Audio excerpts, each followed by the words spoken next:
11장 33절에서 44절 말씀입니다. 요한복음 11장 33절에서 44절까지 제가 읽어드립니다. 예수께서 그의 우는 것과 또 함께 온 유대인들의 우는 것을 보시고 심령에 통분히 여기시고 민망히 여기사 가라사대 그를 어디 두었느냐 가로되 주여 와서 보옵소서 하니 예수께서 눈물을 흘리시더라. 이에 유대인들이 말하되 보라 그를 어떻게 사랑했는가 하며 그중 어떤 이는 말하되 소경의 눈을 뜨게 한 사람이 그 사람은 죽지 않게 할 수 없었더냐 하더라. 이 예수께서 다시 속으로 통분히 여기시며 무덤에 가시니 무덤이 굴이라 돌로 막았거늘 예수께서 가라사대 돌을 옮겨 놓으라 하시니 그 죽은 자의 누이 마르다가 가로되 주여 죽은 지가 나흘이 되었음에 벌써 냄새가 나나이다. 예수께서 가라사대 내 말이 내가 믿으면 하나님의 영광을 보리라 하지 아니하였느냐 하신대 돌을 옮겨 놓으니 예수께서 눈을 들어 우러러보시고 가라사대 아버지여 내 말을 들으신 것을 감사하나이다. 항상 내 말을 들으시는 줄을 내가 알았나이다. 그러나 이 말씀 하옵는 것은 둘러선 무리를 위함이니 곧 아버지께서 나를 보내신 것을 저희로 믿게 하려 함이니이다. 이 말씀을 하시고 큰 소리로 나사로야 나오라 하시니 부르시니 죽은 자가 수족을 배로 동인 채로 나오는데 그 얼굴은 수건에 쌓였더라. 예수께서 가라사대 풀어놓아 다니게 하라 하시니라. 아멘. 오늘 저는 본문 말씀을 중심으로 믿으면 영광을 보리라는 제목으로 이전에 함께 은혜를 나누기를 원합니다. 요한복음에 예수님께 행하신 기적이 7개가 등장을 하는데 그 중에서 오늘 본문의 마지막 7번째 기적, 즉 나사로를 살리는 기적이 바로 그것입니다. 예수님께서 베푸신 기적 가운데서 최고의 클라이맥스에 해당하는 기적이 나사로를 살리신 기적입니다. 바로 예수님께서 이 나사로를 무덤에서 일어나게 하시고 살려내신 후에 정작 예수님 본인은 십자가에 달려 돌아가 죽으셨기 때문입니다. 죽은 사람을 살려낸 최절정의 그 기적에서 정작 죽은 사람을 살려낸 본인은 처참하게 십자가의 죽음으로 곤두박질 당하는 비극으로 막을 내리셨습니다. 그러나 오늘 사건에 지니는 중요한 의미는 절정에서 바닥으로 친 이것을 말씀하는 게 아니라 비록 십자가에서 죽으셨지만 다시 부활하실 것이라는 것을 나사로를 살리는 기적에서 미리 보게 하신 겁니다. 그럼 오늘 본문을 압축해서 요약하면 부활 미리 보기입니다. 죽은 나사로 살리신 주님을 믿을 때 당시 이 놀라운 기적의 사건 앞에 섰던 당시 2000년 전 당시의 사람들뿐 아니라 오늘 우리도 그렇게 될 것이라는 것을 담고 있는 분명한 약속이 오늘 본문입니다. 그리고 당신이 부활을 통해 이것을 확증하셨습니다. 오늘 본문이 일어난 장소는 베다니입니다. 가난한 마을입니다. 나병 환자 마을입니다. 그 때문에 평소에도 많은 사람들이 병을 앓다가 치료받지 못하고 죽음에 처하게 되는데 그래서 바로 이 베다니 가까운 그곳에 이렇게 동산 묘지가 있었어요. 공동 묘지가 있었습니다. 그러니까 사망의 마을이 이 베다니 마을입니다. 바로 이 베다니 마을에서 죽은 나사로를 살려냈다는 것은 의미가 참 깊습니다. 동시에 당시 예루살렘 성 밖에서 예루살렘 성 안으로 들어오는 관문이 여럿이 있었는데 가장 접근성이 뛰어나고 비록 공동묘지를 통과해야 되지만 가까운 곳이 바로 베다니 마을이었습니다.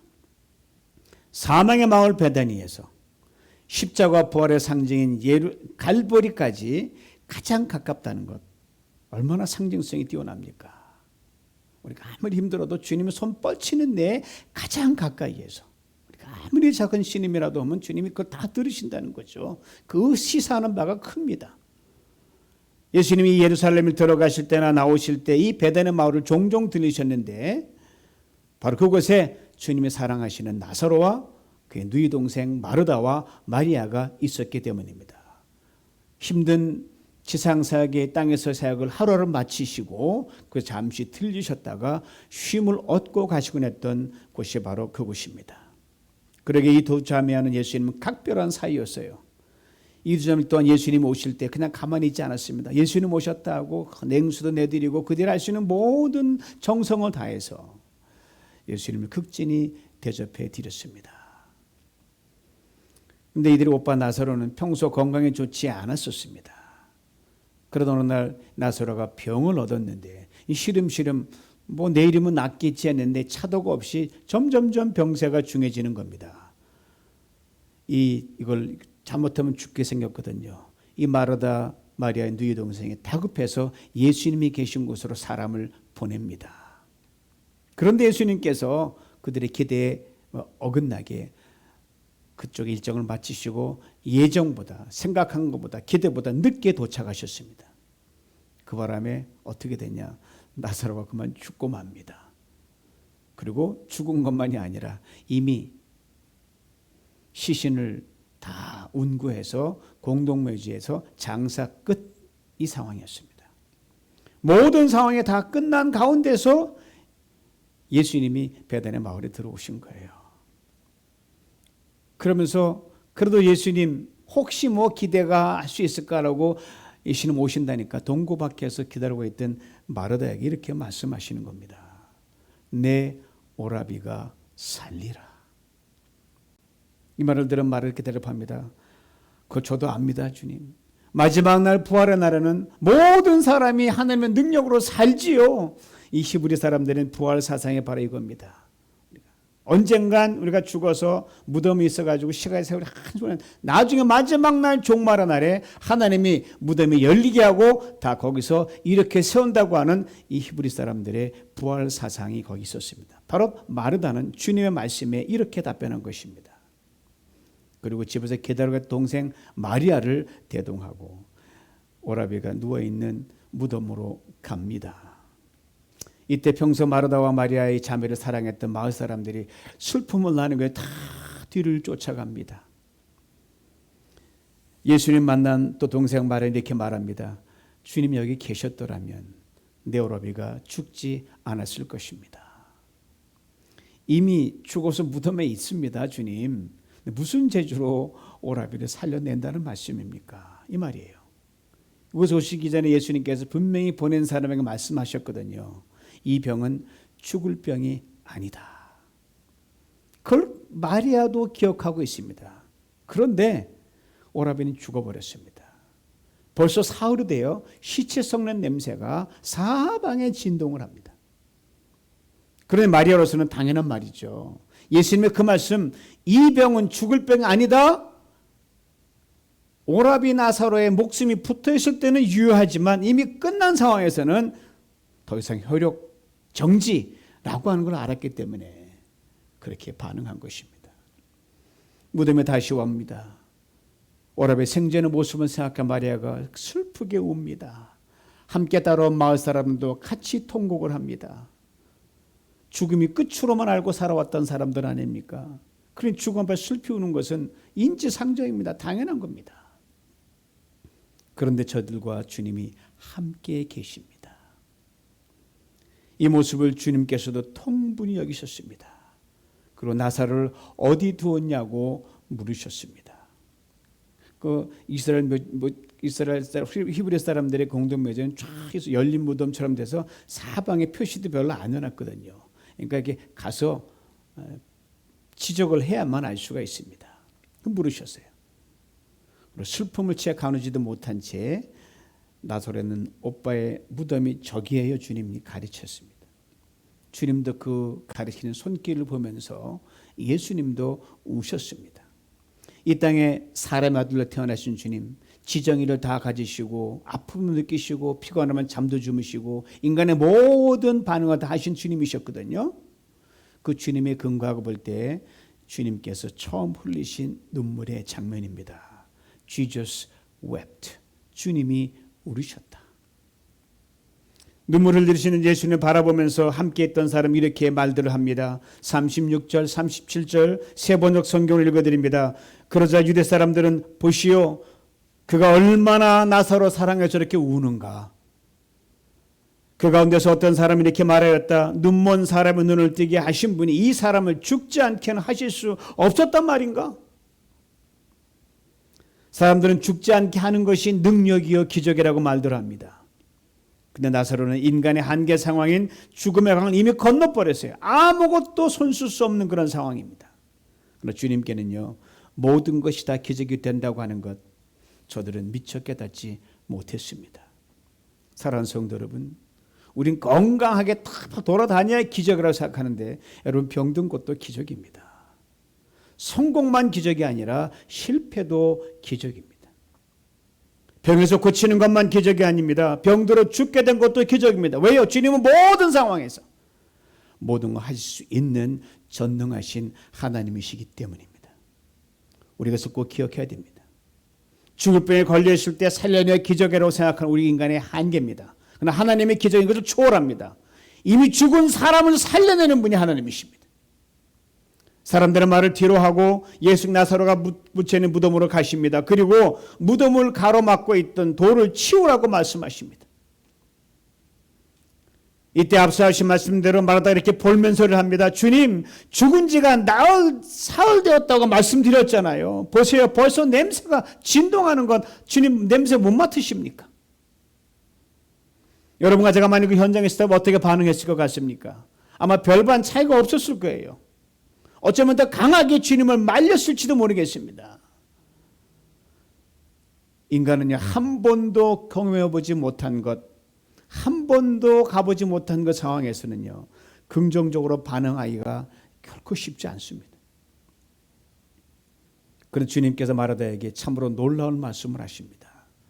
내가 믿으면 하나님의 영광을 보리라. 내가 믿으면 하나님의 영광을 보리라. 이 말을 듣고 마르다와 함께 있던 일행들이 무덤을 막고 있던 돌을 옮겨놨어요. 여기서 우리가 한 가지 기억해 있었어요. 있습니다. 우리가 모든 걸 다 알고 믿는 게 아니라는 사실입니다. 모든 것이 다 믿어져야 순종하는 것이 아니라는 겁니다. 그러면 신이죠. 의심이 들지만, 다 믿어지지 않지만 순종하는 겁니다. 이것이 믿음입니다. 마르다 하는 말을 들어보셔요. 주님, 죽어서 사흘이 지났습니다. 벌써 시체 썩는 냄새가 납니다. 동생 마리아의 말도 들어보셔요. 주님이 여기 계셨더라면 내 오라베가 죽지 않았을 거면 딱 상황 끝입니다라고 말하는 거예요. 그러나 그럼에도 불구하고 저들은 순종했습니다. 이것이 중요합니다. 여러분, 베드로가 밤새 고기를 잡다가 헛검을 맞추고 한 마리 고기도 못 잡고 어느 적에 해가 다 밝아서 이제 그물 다 걷고 집으로 가야 될 상황이었습니다. 예수님에 비해서 깊은 데로 한 번 더 가자. 베드로가 목수 출신인 예수님을 분명 믿지 못했을 것입니다. 처음에는. 그러나 그가 한 말은 우리에게 매우 중요한 것을 일깨워줍니다. 주님, 밤이 맞도록 고기 한 마리 잡지 못했지만 말씀에 의지하여 그물을 던집니다. 베드로가 말씀에 의지하여 그물을 던집니다. 결과는 그물이 찢을 정도로 고기가 많이 잡혔습니다. 그러게 우리는 이것을 잊지 말아야 됩니다. 일단 순종하는 것이 우선입니다. 한번 저를 따라해 보시기 바랍니다. 주님, 다 알 수 없습니다. 의심의 구름이 꽉 끼어 있습니다. 그러나 순종하겠습니다. 아멘. 저도 아멘입니다. 이제 돌이 치워졌습니다. 무덤이 훤히 열렸습니다. 그때 주님이 눈을 들어 하늘을 바라보시면서 이렇게 말씀하십니다. 41절 뒷부분 세 번역을 읽어드립니다. 아버지, 내 말을 들으신 것을 감사드립니다. 예수님이 하신 내 말이 뭔지는 전혀 성경에 말을 하지 않기 때문에 두 가지로 우리 짐작해 볼 수 있습니다. 하나는 예수님이 땅에 오셔서 수없이 많이 기도를 아뢰었던 그 모든 말을 다 말씀하실 것입니다. 좀 더 좁혀서 말씀하면 요한복음 11장, 소위 부활장이라고 하는 11장에 극한 슬픔을 당한 마리아와 마르다와 두 자매에게 하신 말씀이 바로 그것일 것입니다. 11장 4절 말씀입니다. 이 병은 죽을 병이 아니라 하나님의 영광을 위함이요 하나님의 아들로 이를 인하여 영광을 얻게 하려 함이라. 또 11장 11절 말씀입니다. 우리 친구 나사로가 잠들었도다. 죽은데 잠든 거로 보신 거예요. 그러나 내가 깨우러 가노라. 11장 14절 말씀입니다. 나사로가 죽었느니라. 11장 23절에 내 오라베가 살리라.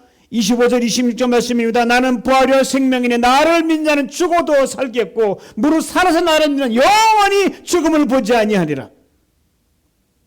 그리고 마지막으로 오늘 본문 말씀의 제목인 11장 40절입니다. 내가 믿으면 하나님의 영광을 보리라. 이 말씀부터 우리가 알 수 있는 것은 이것입니다. 주님 인간의 모든 한계 상황을 대할 때 그것을 끝으로 보신 것이 아니라 하나님의 영광을 위한 일의 시작으로 보셨다고 하는 사실입니다. 그러게 나사로가 죽었다는 하는 말씀하신 순간에 주님은 죽음을 다시 살아남 즉 부활의 전주곡으로 보셨습니다. 자, 이런 일련의 말씀을 하신 후 주님께서 매우 중요한 말씀을 하십니다. 요한복음 11장 42절 새 번역 읽어드립니다. 아버지께서는 언제나 내 말을 들어주신 것을 압니다. 그런데도 이렇게 말씀을 드리는 것은 둘러선 무리를 위해서입니다. 그들로 하여금 아버지께서 나를 보내신 것을 믿게 하려는 것입니다. 지금 돌을 치워놓고 하나님께 기도를 드리셨는데 그 이유가 바로 예수님을 둘러선 연약한 믿음의 사람들이라고 하는 사실이에요. 왜요? 지금 둘러선 모든 사람들은 인간이 처할 수 있는 절대 한계인 죽음 앞에 놓인 사람들입니다. 이 세상 아무것도 할 수 없는 죽음을 보고 있는 사람들입니다. 이 상황에 절망하고 슬퍼하고 있는 마리아, 마르다, 그 동네 사람들에게 죽음이 결코 끝이 아니라는 것을 언제나 죽음 다시 생명으로 이어진다는 절대 소망을 보여주고자 그렇게 하나님께 간절히 기도하셨다는 말씀입니다. 주님은 하나님 아니십니까? 자신을 위해 기도할 필요가 없이 모든 것이 충만하신 주님이십니다. 그럼에도 불구하고 이 땅에 계실 때나 지금 하나님 보좌 우편에 계시면서 언제나 이 땅을 살아가고 있는 연약한 우리들을 위해 지금도 주님이 기도하십니다. 자기 자신을 위한 탄식이 아니라 여러분과 저를 위한 탄식입니다. 그리고 우리들을 위한 주님의 기도 오늘 본문 말씀처럼 언제나 하나님이 100% 들으십니다. 여러분 가장 강력한 중보기도가 누구게 된 줄 아십니까? 바로 예수님께서 우리를 위해 하시는 기도가 가장 강력한 중보기도입니다. 연약한 우리들은 기도할 힘조차 나지 않을 때가 있습니다. 너무 답답하면 입이 막혀요. 여러분 목사님 저도 마찬가지예요. 마음도 막힙니다. 답답합니다. 그때 우리가 꼭 기억해야 할 사실이 있습니다. 바로 주님이 나를 위해 지금 중보하신다고 하는 사실입니다. 이 자리에 스크나베 이 예배를 드린 여러분, 믿음 목장 여러분, 충성 목장 여러분, 사랑 목장 여러분, 또 다 사방에 예배 드린 여러분, 사랑하는 성도 여러분, 지금 여러분이 계셔서 그것을 앉아있는 그 모습 주님이 여러분을 기도하신다고 하는 사실 이것을 꼭 기억하시기 원합니다. 예대 성경 로마서 8장 20절 이렇게 분명히 증거합니다. 성령도 우리 연약함을 도우시나니 우리가 마땅히 빌 바를 알지 못하나 오직 성령이 말할 수 없는 탄식으로 우리를 위하여 친히 간구하시느니라.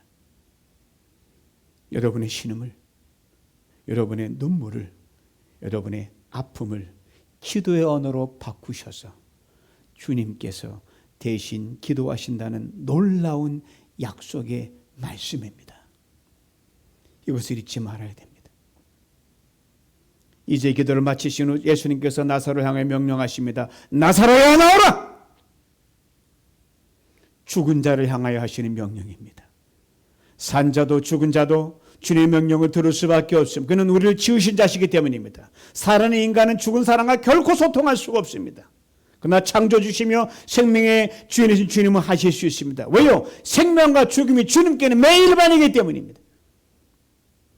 나사로가 나오라는 말씀을 듣고 죽은 나사로가 살아서 걸어 나옵니다.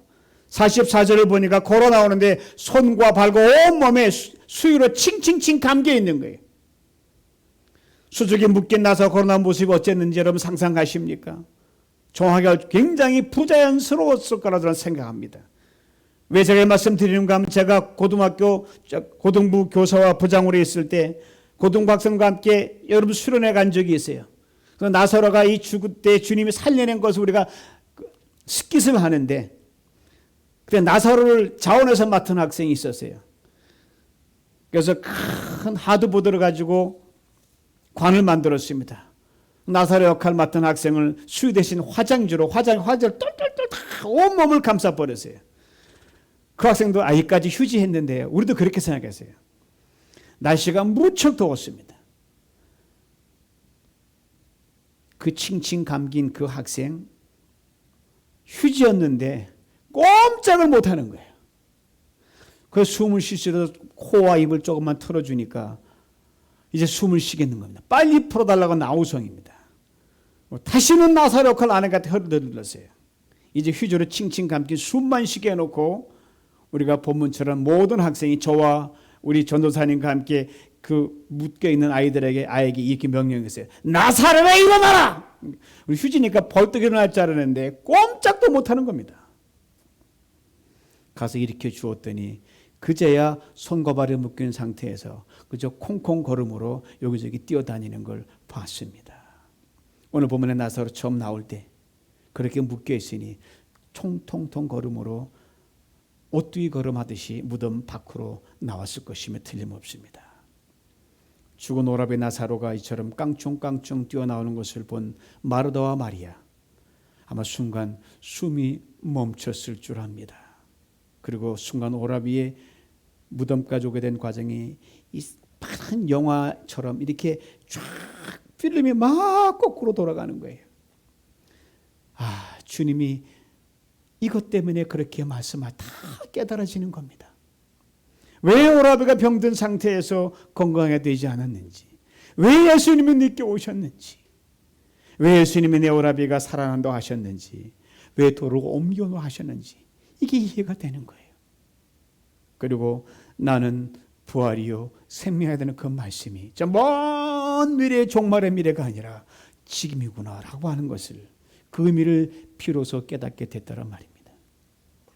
그리고 살아있다는 것과 죽는다는 것, 병든 것과 건강한 것이 주님 앞에는 아무런 차이가 없다는 것을 비로소 깨닫게 됩니다. 아니, 죽음을 통해 다시 살아난다는 것이 살아있는 자가 병이 들어 치료 안 받고 남있는 것보다 훨씬 더 진정한 기적이라는 것을 마르다와 마리아는 물론 베다니 마을 사람들은 철저하게 깨닫게 되었습니다. 이 일이 있으니 얼마 되지 않아 예수님께서 친히 자원하셔서 이 죽음의 길을 걸어가십니다. 십자가에 처참하게 죽으시는데 마태복음 27장에 그 장면을 이렇게 생생하게 해놓습니다. 예수님이 처참하게 십자가에 달려 돌아가신 그 모습을 보고 지나가던 행인들이 다들 손가락 자르며 소리를 지릅니다. 27장 40절 말씀 보니까 내가 만약 하나님의 아들이거든 너도 구원하고 십자가에 내려오면 될 거 아니냐, 또 이렇게 소리 지릅니다. 마태복음 27장 42절에요. 지금 십자가에 내려올지어다. 그러면 우리가 너를 믿어 줄게. 죽으면 믿지 않겠다는 것이 얄팍한 인간의 생각입니다. 그러니까 저들은 이제 예수님이 죽으면 자신들에게 거창스럽고 정말 커다란 걸림돌이었던 것이 사라질 거라고 생각을 했습니다. 나사로를 살리신 주님의 그 기적을 보면서도 예수님을 죽여도 아무 소용이 없다는 것을 저들은 미처 깨닫지 못했습니다. 그래서 십자가에 살아 내려오면 정말 믿겠노라고 저들은 허풍을 떨었습니다. 예수님이 살아 계실 동안에도 믿지 않았던 저들이었습니다. 그리고 아무런 힘도 없이 십자가에서 무능하게 죽어가는 모습을 보니까 그제서야 이게 죽었구나, 아무리 해도 못 살아날까라고 의기양양했던 저들입니다. 저들의 조소를 다 참아내신 주님께서 죽으셨습니다. 그리고 다시 사셨습니다.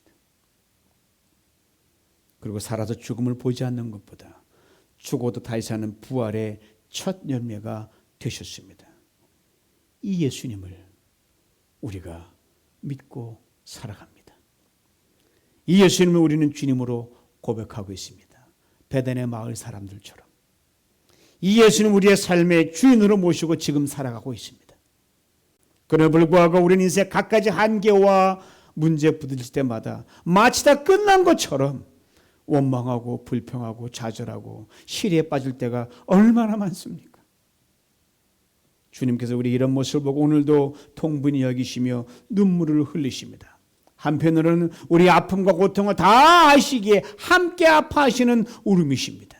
그러나 다른 한편으로는 십자가의 고난과 죽음을 이거 부활하신 주님이 함께 하시는데 아직도 그렇게 성공이냐 실패냐 가난하냐 부하냐 건강하냐 아프냐 잘됐냐 못됐냐 이런 흔들고 우리 연약한 모습을 보고 안타까워하시는 눈물이십니다.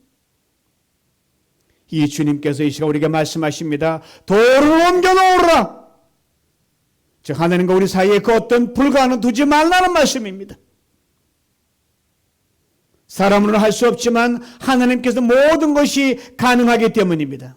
지금 내 눈은 실패로 보입니다. 그러나 주님은 그렇지 않습니다. 지금 내 눈은 절망으로 보이지만 주님은 그렇지 않습니다.